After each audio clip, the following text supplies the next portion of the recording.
J'ai décidé de faire ce projet Mémoire de lockdown en mars 2020. En mars 2020, le 18 mars exactement, en France, on nous annonçait que nous devions nationalement rester chez nous puisque une épidémie de coronavirus sévissait dans le pays et sur toute la planète. Pour essayer d'endiguer et de limiter les contacts entre personnes, eh bien, il nous fallait rester chez nous pour pouvoir réduire l'impact de ce nouveau virus. En restant chez moi, j'ai ressenti l'urgence de partager, notamment avec les plus jeunes, un peu de notre expérience. Euh, L'école nous apprend des savoirs très importants, les mathématiques, la géographie, l'histoire, le français, la syntaxe, l'orthographe, etc. Mais les choses les plus importantes aussi qui nous aident à vivre, comme se connaître soi-même, se comprendre soi-même, comprendre ses émotions, essayer de comprendre parfois ses pensées qui ne sont pas maîtrisables, son univers intérieur, eh bien on a souvent d'indications, donc on chemine dans la vie, on tombe, on se relève, et on apprend de cette manière. Et je me suis dit que j'aimerais contribuer modestement, un tant soit peu, à pouvoir partager un peu du peu de ce que j'ai pu comprendre de la vie avec d'autres, d'où ce projet. Donc j'ai posé ces quelques questions à des personnes. Je leur ai demandé quel est ton prénom et quelle est son histoire. Ensuite, j'ai demandé si tu devais retenir deux choses que tes parents t'ont appris, ce serait quoi? Parents ou tuteurs ou personnes qui font office de parents, bien sûr. Et j'ai demandé ensuite si tu avais un conseil à donner à des plus jeunes, des enfants, des adolescents, pour les aider à mieux vivre, qu'est-ce que tu leur dirais? Voilà les questions que j'ai posées. Ces questions, il y a peu de gens qui ont voulu y répondre. Chez beaucoup de gens, on m'a dit mais c'est très intime, mais je ne sais pas quoi te répondre, etc. Ça a réveillé un questionnement. Et moi, je crois que c'est des questions qu'on doit tous se poser, puisqu'on a, je crois, une responsabilité de comprendre ce qu'on nous a transmis et de faire un pas de plus en transmettant, notamment aux plus jeunes, pour que même aillent plus loin encore. Je le crois. Alors, ces quelques questions qui ont paru difficiles aux autres, eh ben, je vais, moi, tenter d'y répondre comme je peux. Donc, je m'appelle Samia, je suis originaire d'Algérie. Mon père voulait m'appeler d'un nom de roi berbère euh, et ma mère s'est fermement opposée à ce prénom. Quand ma mère m'a raconté cette histoire, ça m'a beaucoup fait rire. Je me suis dit, mais qu'est-ce qu'il est passé dans la tête de mon père pour vouloir m'appeler d'un nom d'homme, en fait. À bien y réfléchir, quand je vois ma personnalité aujourd'hui, je me dis que je suis quelqu'un qui a à la fois du féminin et du masculin. Il y a un mélange des deux. Alors non pas que les femmes sont entièrement féminines et les hommes entièrement masculins, bien sûr, mais je crois que dans ce désir paternel, il y a quelque chose qui est passé en moi et que j'habite mon être avec ses polarités intérieures. Je crois en tout cas. Samia, en arabe, ça veut dire à la fois la noble et qui s'élève, et ça veut aussi dire qui entend. Alors, moi, j'ai envie de donner le sens à mon nom, le sens suivant. Dans l'écoute, il y a une noblesse. Quand on écoute vraiment l'autre, je pense qu'il y a, et dans les silences et dans la place qu'on peut laisser à l'autre, je pense qu'il y a quelque chose qui peut nous élever. Concernant mes parents, moi j'ai appris de mon père, alors j'ai appris non pas en me disant il faut que tu fasses ça, mais il a habité ses valeurs et il les a tellement incarnées que je crois que ce qui m'a le plus impressionné le concernant, c'est sa dignité, sa pudeur. Euh, ouais, je pense que c'est deux choses, et sa droiture. Donc, bon, j'ai vu mon père, par exemple, le lendemain du décès de son frère, son jeune frère qu'il aimait profondément. Je l'ai vu très malheureux, bien sûr, mais je l'ai vu se lever, se laver, s'habiller, se raser, se faire beau, et faire face à la vie, en fait, envers et contre tout, même si c'est difficile. Et j'ai trouvé qu'il y avait une grande ouais, une grande noblesse, une grande dignité dans l'attitude de mon père. Il est allé travailler, il a continué comme d'habitude, avec la douleur, mais il a fait avec du silence aussi, il avait besoin de temps et de silence. Mais j'ai trouvé ça assez extraordinaire. Beaucoup de pudeur, il n'a pas évoqué ses sentiments, mais il a traversé voilà, cette période et d'autres avec une grande dignité. Mon père a eu une vie difficile, il a vécu la guerre, il est venu en France tout seul, il s'est débrouillé tout seul. Et vraiment, le mot dignité, c'est un homme d'un courage exceptionnel et je suis très fière d'être sa fille. Il a élevé ses enfants avec beaucoup de dignité là aussi et beaucoup de responsabilité. Euh, Sa droiture également, c'est, je pense, ce qui lui a permis de tenir le coup dans sa vie, c'est le fait d'être quelqu'un qui respecte ses engagements vis-à-vis des autres, vis-à-vis de lui-même. Quand il donne sa parole, il va jusqu'au bout. Au travail, il arrive toujours à l'heure, il est arrivé toute sa carrière à l'heure, il n'a jamais eu un temps de retard. Euh, il, euh, Comment dire, la seule fois où il s'est absenté, c'est parce qu'il avait eu un accident de voiture et qu'on avait dû l'opérer d'urgence. Mais il n'a pas grappillé un jour en plus de repos, 2 jours de repos, enfin d'arrêt maladie du moins, non. Il avait un sens de la responsabilité qui est très grand et qui m'a toujours beaucoup impressionnée. Et je pense que ces valeurs m'habitent par certains aspects, peut-être pas autant que lui, mais en tout cas, il y a des parts de moi qui, en moindre proportion, mais en tout cas, voilà, qui ont été imprégnées de ça. Et concernant ma mère, moi, ce qui m'a le plus. Ce qu'elle m'a transmis, ma mère, c'est la joie. Ma mère aussi a eu une vie difficile, très difficile, avec beaucoup de douleurs physiques, beaucoup de maladies et beaucoup d'épreuves. Et c'est quelqu'un qui célèbre la vie. Ok, aujourd'hui ça va pas, mais après ça ira. Et je l'ai souvent vue faire face à des drames et se relever. Elle a une vitalité assez extraordinaire et voilà, c'est le genre de personne qui, ok, il reste 100 € sur le compte, et ben on va inviter la famille, on va faire un bon repas et on sera tous ensemble.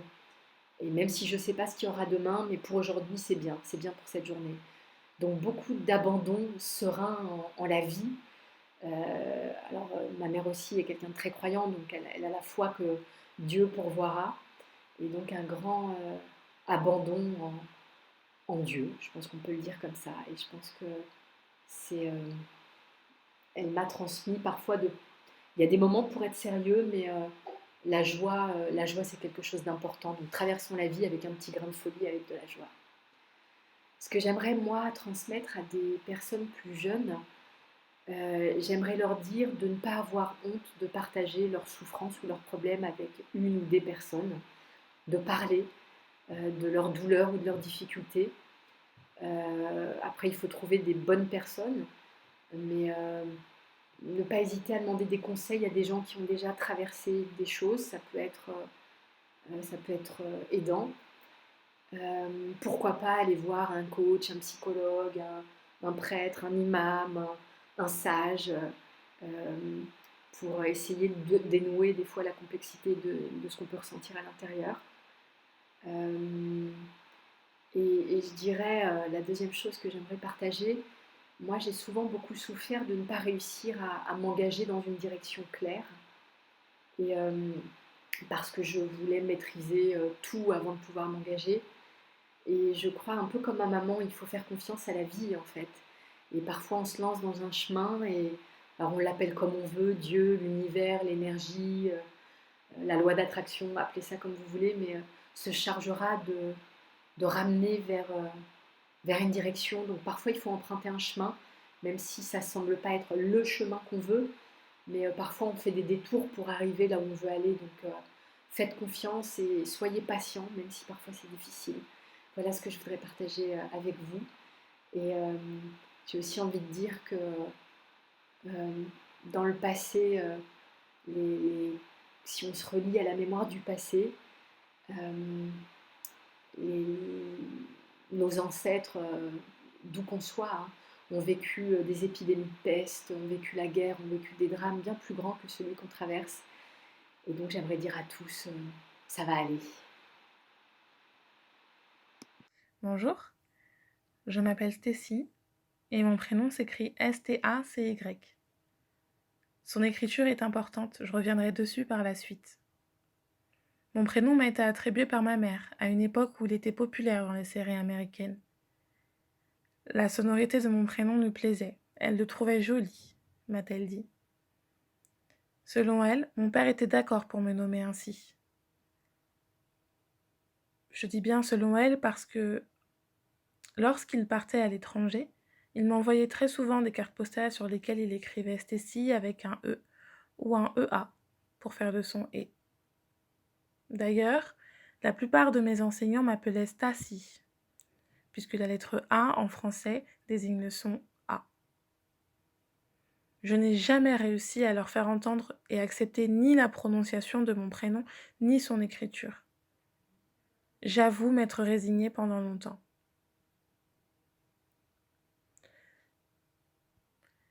J'accorde une importance au prénom et à la place qu'il joue sur le devenir de celui qui le porte ou qu'il porte. Je ne parvenais pas à porter le mien et ne comprenais pas en quoi il me portait. Et en grandissant, j'ai été chercher la signification de ce prénom qui est le mien, mais dont tout le monde s'approprie. L'explication de ma mère ne m'intéressait plus.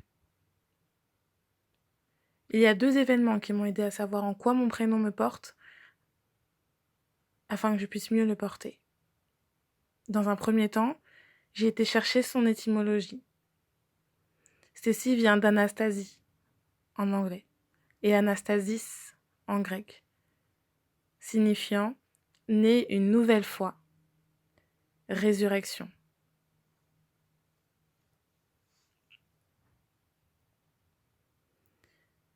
En plus de cette recherche, j'ai une fois un ami, originaire du Sri Lanka, qui s'obstinait à m'appeler Stay.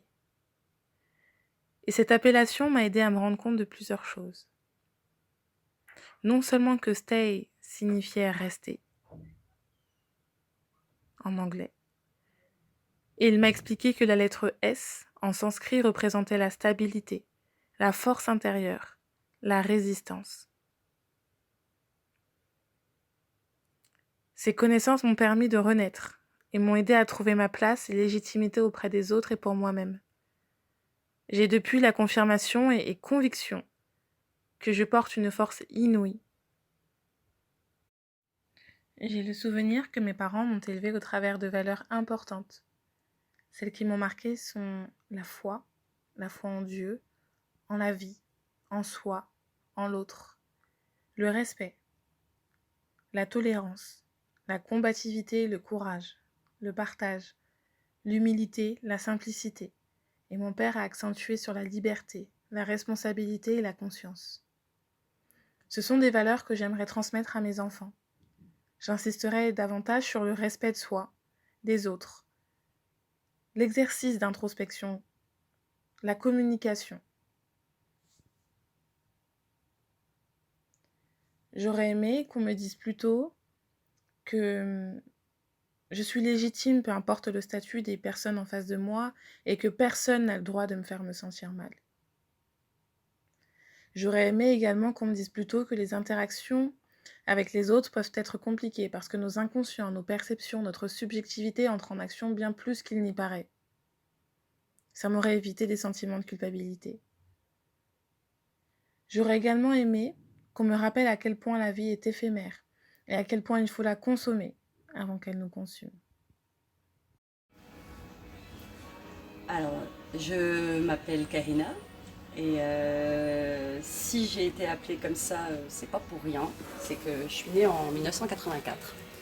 Et en Algérie, il s'est passé quelque chose dans les années 80 qu'on appelle le printemps berbère, qui est un mouvement culturel et social, pas exclusivement berbère, mais qui est né en Kabylie. Et il y a eu une vague une sorte de recrudescence de la conscience culturelle amazigh.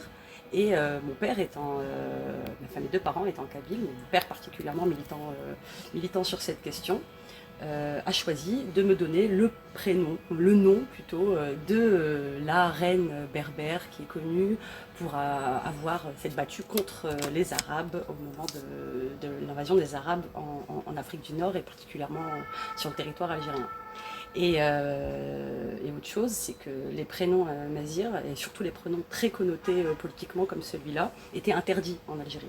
Donc du coup, donner ce prénom-là à un enfant, c'était déjà une forme de revendication politique.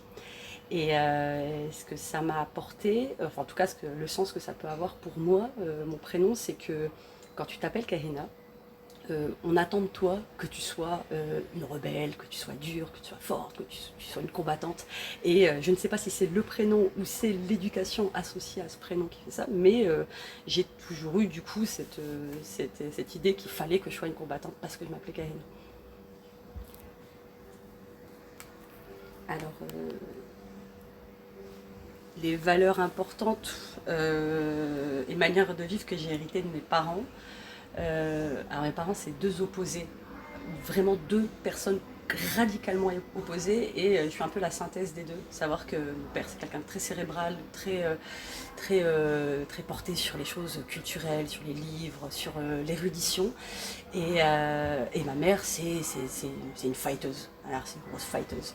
Je veux dire, elle ouvrira pas un bouquin, mais sans elle, on ne serait pas en vie aujourd'hui, quoi. Elle a une capacité à nous sortir de situations de merde, genre pour bouffer, pour faire des choses, même les plus basiques, pour nos études même. Je sais pas si elle a compensé ou pas, mais en tout cas, c'est une. Enfin voilà, ma mère, elle m'a toujours. Ce que j'ai hérité de ma mère, c'est le fait de jamais lâcher l'affaire. Jamais baisser la tête, et certainement pas face à l'adversité. Ce que j'ai hérité de mon père, ça serait plutôt le fait de jamais essayer de s'en sortir sans d'abord ouvrir un bouquin pour vérifier s'il n'y a pas une solution intellectuelle qui peut nous sortir d'affaire autrement qu'avec les nerfs, quoi. Et du coup, je suis assez. Voilà, j'ai hérité, et c'est une chance d'être la synthèse des deux, quoi. Et si je devais donner un conseil à un jeune, enfin voilà, quelque chose que j'aurais voulu entendre quand j'étais plus jeune, c'est ouais, la baston, c'est bien, faut se battre dans la vie. Moi, je suis pour qu'on se batte, pour les choses auxquelles on croit, pour soi-même, pour les nôtres. Et quand je dis les nôtres, c'est les gens qu'on aime, les gens qui comptent pour nous, qu'on les connaisse ou qu'on les connaisse pas. Faut se battre. Mais il faut aussi savoir se poser, quoi. Faut aussi savoir prendre du recul, faut aussi apprendre à s'aimer autrement que à travers les choses qu'on attend de nous. Et savoir se comprendre et se connaître. Et ouais, je pense que c'est ça que je dirais. Prendre le temps. Prendre le temps d'apprendre à se connaître avant d'essayer de mener les combats, les batailles qu'on a décidées à notre place, quoi. Même si elles sont légitimes.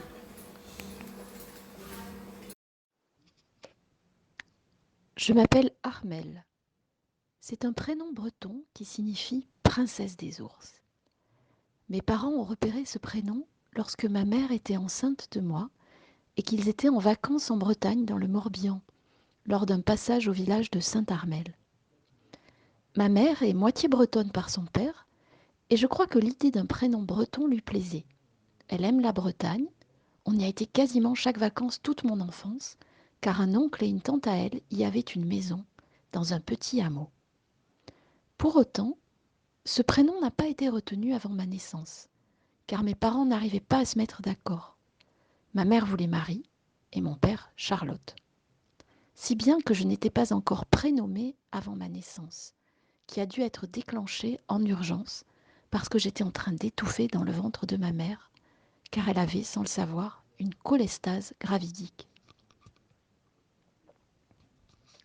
La légende veut que lorsque la sage-femme a demandé comment je m'appelais, mon père a regardé ma mère d'un air interrogatif mais entendu, et il a dit « Armelle ». Mes parents m'ont transmis l'amour avant toute chose. Je me suis sentie aimée, bien qu'imparfaitement bien sûr, mais sincèrement aimée. Ils m'ont donné l'amour de la nature, des grandes randonnées ou balades à vélo, d'avoir les yeux ouverts, d'avoir le cœur ouvert vers les autres, de profiter de la vie en étant actif, en étant curieux. Ils m'ont transmis l'amour de l'art sous toutes ses formes. Ils m'ont appris à dire ce que je pense, à avoir une parole libre sur mes idées, mes valeurs, à laisser s'exprimer mes émotions, mais aussi à poser mes limites et à me faire respecter. Peut-être malheureusement moins à me respecter moi-même. Ils m'ont appris aussi à être ouverte sur la différence, à respecter l'autre, à essayer de ne mépriser personne et de ne pas me croire supérieure à qui que ce soit. Ils m'ont aussi appris à essayer d'aider autour de moi, à ne pas me résigner, à lutter, à me battre, à ne pas lâcher mes idées. À mes enfants, je voudrais transmettre les valeurs suivantes. Apprends à te connaître, à t'aimer et à te respecter tel que tu es. N'aie d'autres repères sur ce qui est bien ou mal que ce que tu ressens profondément, du moment que cela est juste pour les autres, autour de toi aussi. Donne-toi le mal de ne pas blesser les autres, surtout quand tu es toi-même blessé, ou que tu as peur, ou que tu es en colère. Respecte les autres, respecte-toi, nourris-toi de la différence, et crois bien que chaque épreuve est un appel de la vie à grandir, à apprendre, à te libérer de tes propres peurs et limites. Tout ce que tu donnes au monde, aux autres, à toi-même, tu le reçois en retour. Alors sois aussi juste et bon que tu le peux. Essaye d'être aussi honnête que possible avec toi et avec les autres. Ne laisse pas les autres guider tes comportements. Regarde ce que tu as plutôt que ce que tu n'as pas et cultive ton propre jardin. Sois bienveillant envers toi-même et les autres. Interroge le monde, interroge les choses et les yeux ouverts sur le monde qui t'entoure et ne protège pas dans l'ignorance et le rejet ou le refus.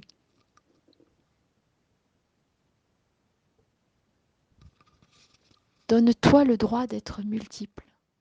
Crois que rien n'est permanent, que tout bouge et se réinvente chaque jour. N'élève pas de grands principes dans ta vie que tu ne puisses t'appliquer, ou avant de les avoir expérimentés par toi-même. Aime. Ne crois jamais que la dureté est la seule issue à la violence autour de toi, mais plutôt l'amour et l'ouverture.